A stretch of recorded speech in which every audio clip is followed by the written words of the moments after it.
원내대책회의 시작하겠습니다.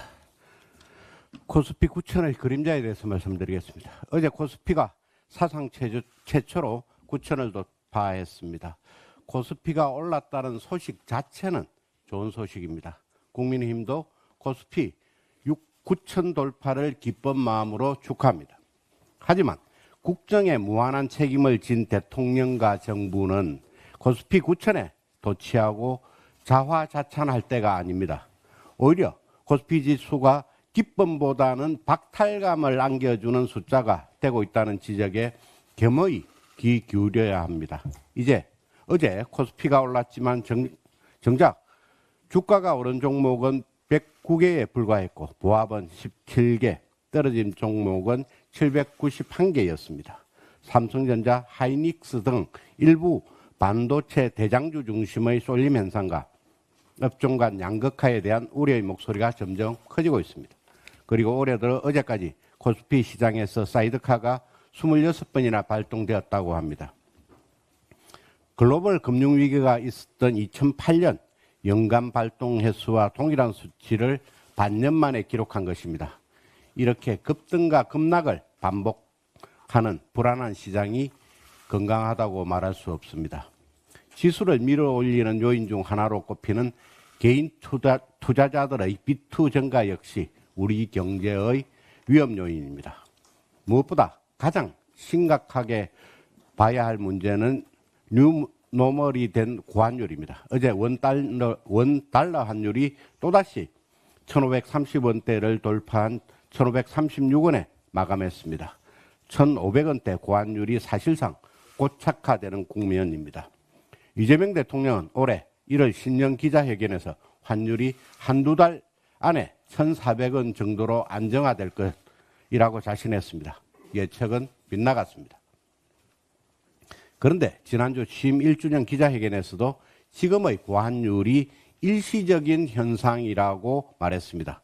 과연 근거와 정보에 입각한 올바른 판단으로 볼 수 있습니까? 환율은 세계가 그 나라의 미래를 어떻게 전망하는가를 보여주는 미래 전망 지표이자 한 나라 경제 전반의 총체적 평가 지표입니다. 환율이 오른다는 것은 결국 세계가 대한민국의 미래를 어둡게 전망한다는 뜻입니다. 다시 한번 이재명 정부는 코스피 수치에 도취되지 말고 우리 경제의 구조적 체질 개선과 경쟁력 강화를 위한 부동산, 세제, 노동 등 경제정책 기조를 전면적으로 전환할 것을 촉구합니다. 서해공무원 피살 월북몰이 은폐 사건에 대해서 말씀드리겠습니다. 2020년 9월 22일 대한민국 국민, 그것도 나라를 위해 일한 대한민국 공직자가 서해 바다 위에서 북한 인민군의 총격으로 사망하고 그 시신이 무참하게 소각당했습니다. 당시 대한민국 정부, 즉 문재인 정부는 증거도 없이 임의로 피살된 공무원의 자진 월북으로 몰아갔고 심지어 도박빚 때문에 월북한 것처럼 몰아가는 여러몰이를 강행했습니다. 나아가 서훈 청와대 국가안보실장, 박지원 국정원장 등 정권의 핵심 안보 라인은 이 같은 월북몰이를 은폐하기 위해 관련 자료를 삭제하도록 지시했습니다. 법원은 은폐의 고의성에 증거가 부족하다고 판단했을 뿐 자료 삭제 자체는 팩트입니다. 이재명 정부의 국정원은 이 사건의 진실을 뒤집기 위해 자체 감사를 진행했습니다. 국정원은 감사팀에 박지원 전 국정원장의 비서실장, 노원채 전 국정원 기조실장의 수석보좌관 등 주요 피고인들의 접근들을 집어넣었습니다. 피고인의 신복들이 주도한 감사보고서가 법원에 제출됐고 1심 재판부는 이를 토대로 박지원, 노원채 등 월북몰이 주범들에게 모두 증거 부족으로 무죄를 선고했습니다. 곧이어 이재명 대통령과 김민석 총리가 직접 나서서 검찰의 항소 포기를 압박했고 검찰은 박지원 국정원장 등 월북몰이 주범들에게는 항소 포기라는 선물을 안겨주었습니다.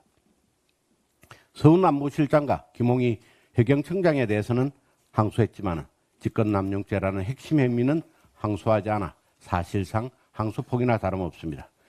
이재명 정부의 검찰은 지금 서훈 안보실장과 김홍희 청장에 대한 3심 항소 포기를 고민하고 있다고 합니다. 이미 정권의 외압으로 축소된 재판을 그 상고마저 포기한다면 검찰은 더 이상 존재의 가치가 없는 것입니다. 결코 있어서는 안 됩니다. 국가가 북한 김정은 정권의 이익을 지키기 위해 증거도 없이 망자의 명예, 대한민국 공무원의 명예를 짓밟아버린 사건입니다. 국민의힘은 아무리 오랜 시간이 걸리더라도 사법부가 이 무도한 월북몰이의 진실을 바로 세우도록 하겠다는 약속을 유족과 국민들께 드립니다. 이상입니다. 사무총장 정의용입니다. 다시 하겠습니다. 어제 장동혁 당대표는 응급실을 찾은 뒤 의료진의 권유로 입원하였습니다. 당대표께서 부재 중이지만 당의 업무는 차질 없이 진행할 수 있도록 챙겨 나가겠습니다. 장동혁 당대표님의 빠른 회복을 기원합니다. 지금까지 드러난 선관위의 부실관리 실태는 처참한 수준입니다. 더욱이 이번 사태로 투표를 포기한 유권자가 최소 39명에 달하는 것으로 확인되었습니다. 이는 헌법이 보장한 국민의 참정권이 침해됐음을 명백히 보여주고 있습니다. 그렇게 분노한 시민들께서는 지금까지도 잠실 올림픽 공원에 모여 참정권을 보장하라는 절규의 외침을 보내고 있는 것입니다. 그런데 시민들의 정당한 저항을 마치 범죄 집단처럼 바라보는 경찰청장의 인식은 충격적입니다. 불법 행위에 동조했다가 공범으로 적용될 경우 폐가망신할 수 있다는 경찰청장의 발언은 국민을 향한 협박이나 다름없습니다. 국민의힘 의원들이 서울경찰청에 항의 방문했을 당시 발생했던 경찰청 경비부장의 폭력 또한 묵과할 수 없습니다. 국민의 생명과 안전을 보호해야 할 경찰이 시민의 자율적이고 평화적인 항의마저 공권력이 필요한 진압 대상으로만 보고 있는 것은 아닌지 우려가 큽니다. 경찰청장은 국민을 향한 협박을 중단하고 선거 부실 관리에 대한 철저한 진상 규명과 책임을 묻는 것에 총력을 다해야 할 것입니다. 국민의힘은 국민의 소중한 참정권을 지키기 위해 국정조사와 특검 등 모든 수단을 동원해 끝까지 맞서겠습니다. 어제 한국건설산업연구원은 올해 전국 주택종합 전세 가격이 연간 5% 상승할 것으로 전망하면서 수도권은 집값 강세가 이어지는 반면 지방은 회복세가 제한적일 것이라는 분석을 내어놨습니다. 이런 가운데 한국부동산 원장은 아파트 가격 동향의 주간 발표에 부정적인 견해를 밝히며 월간 조사가 적절하다는 취지의 발언을 했다고 합니다. 왜 하필 수도권 집값 급등과 지방 미분양이 심화되는 지금 통계 발표 빈도를 줄이려 하는 것입니까? 2025년 4월 감사원은 문재인 정부 시절 청와대와 국토교통부가 한국부동산원에 부당한 영향력을 행사해 주택가격 통계를 왜곡 은폐했다는 감사 결과를 발표한 바 있습니다. 과거에는 통계 수치로 손보려 했고 이번에는 불편한 통계가 나오는 빈도 자체를 줄이려는 것 아니냐는 의문이 제기되는 이유입니다.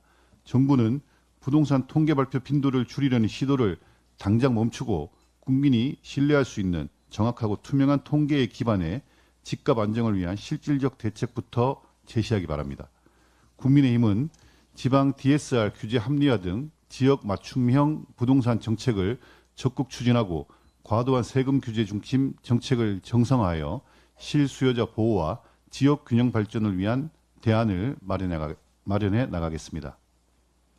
오늘 대한민국 축구 국가대표팀이 멕시코를 상대로 북중미 월드컵 조별리그 2차전에 나섭니다. 1차전의 극적인 역전승은 대한민국 국민들에게 큰 감동과 희망을 선사했습니다. 오늘 경기에서도 하나된 마음으로 끝까지 포기하지 않는 대한민국 축구의 저력과 투혼을 보여주시길 기대합니다. 대한민국 국가대표팀을 응원하겠습니다.